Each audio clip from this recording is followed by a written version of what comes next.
Hello YouTube, Jeff Steele here with Steele Navigator. Today's video topic is on the history of beard care products. So men have been growing beards since the dawn of time. Okay, it's just part of our biology. And especially in the beginning of time, there were not modern day razors and trimmers and such, and so naturally beards flourished. Okay, there were very few men with short beards or clean shaven. Okay, so beards were just a way of life.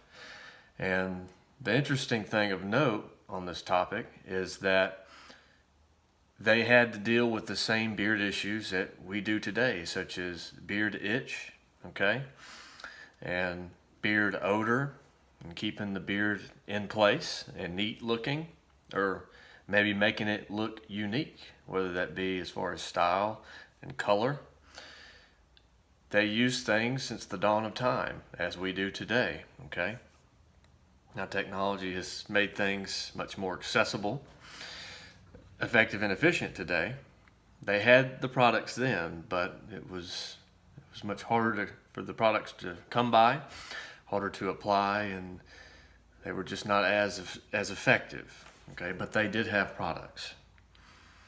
So I have a little bit of information that I found through doing some research online. I'll read a little bit to you.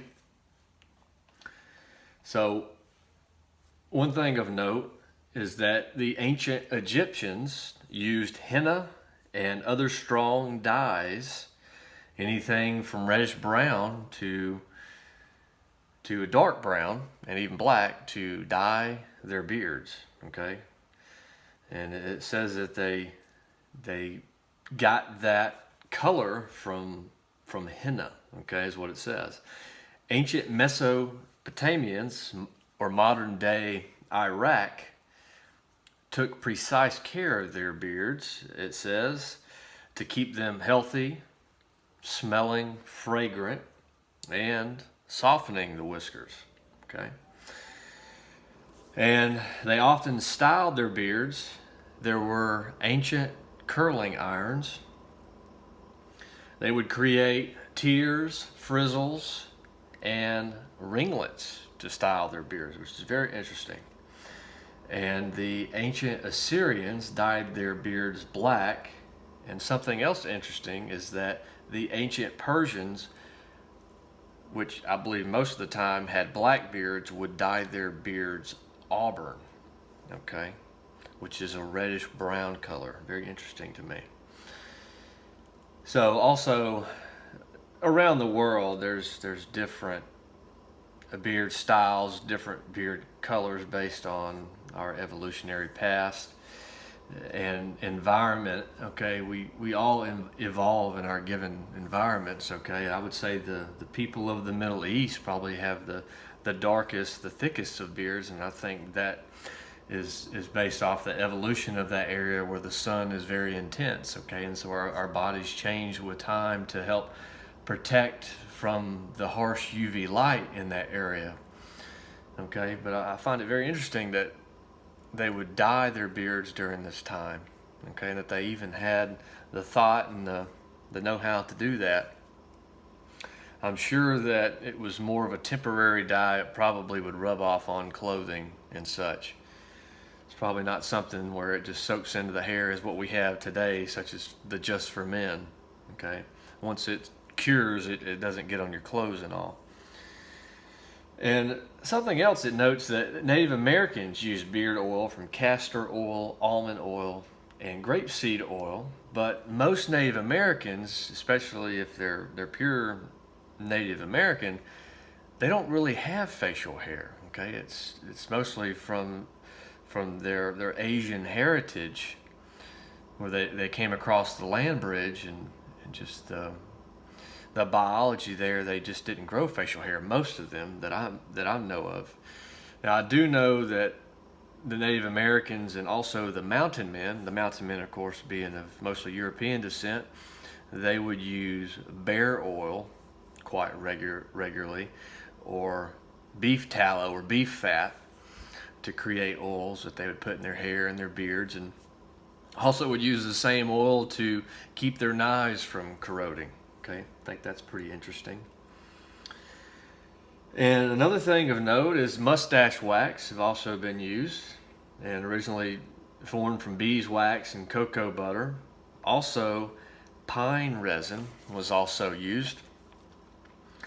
And in regards to the ancient Greeks, of course, olives being a major crop in Greece and Italy, olive oil was heavily used in those regions to use as beard oil. They would apply it to their hair.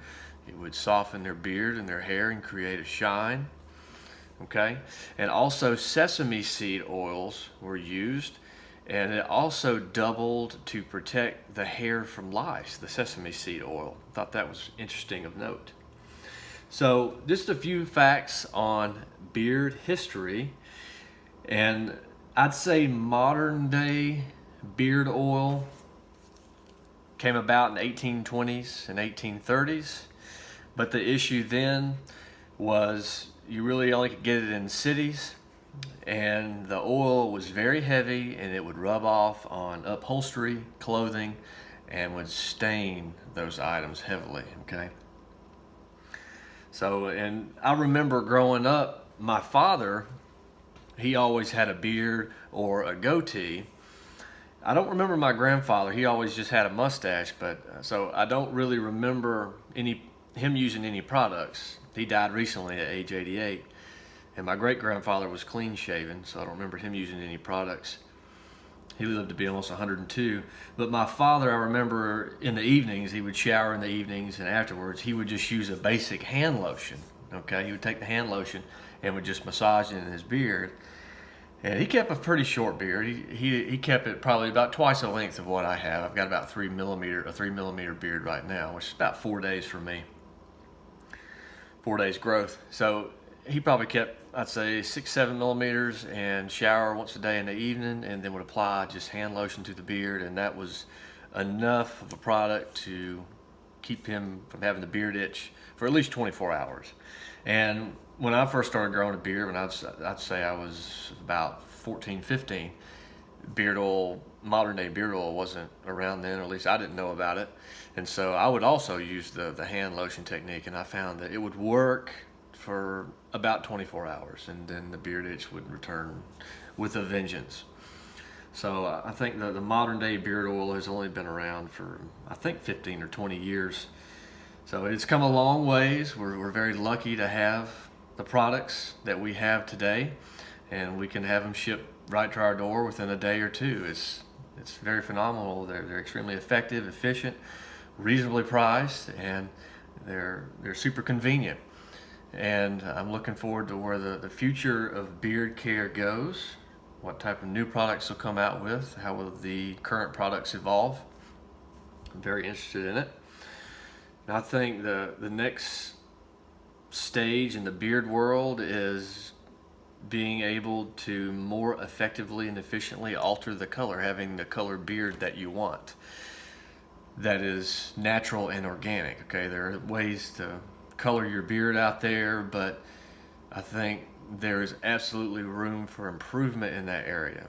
Okay, maybe you might be able to take a pill once a day, a healthy pill, and it keeps your beard a certain color. Maybe something about that, I'm not sure. It'll be interesting to see where it goes. So tap the thumbs up icon and like, share the video if you would, and subscribe to the channel. Try to upload regularly. I do appreciate you watching. My current beard care products, I'll put links down below for those. Have a great evening.